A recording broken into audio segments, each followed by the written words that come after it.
Hey guys, welcome back. So Influencer sent me a product to try out, and it's the L'Oreal Paris Elvive Color Vibrancy Rapid Reviver Deep Conditioner. And this one is the one that you don't have to wait a long time, like leaving the conditioner in your hair for a long time.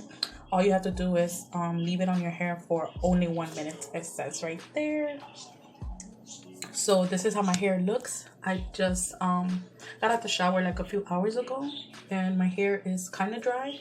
And as you can see, I have a little bit of frizzy hair. Still got a little bit of hair, but it's only a little bit, and my hair is super soft. Look at this. My fingers could go through it, and it does have a little bit of shine. You can see a little bit of shine to it. I haven't put none of my hair products. What I use for shine is the Madam CJ Walker hair oil from Sephora. That's what I use to get my hair shine and to make it soft, but I have not put anything on, and look how soft my hair is.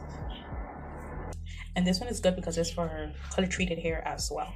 There's other kinds if your hair is not color treated. My hair is, I dyed it black. When did I dye it black? I think like a few months ago, like in June or July, I dyed it black.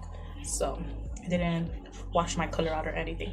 So yeah, I love this new product from L'Oreal. So thank you very much, Influenster, for sending it to me to try out. So here it is, guys, if you guys are interested in it. Bye.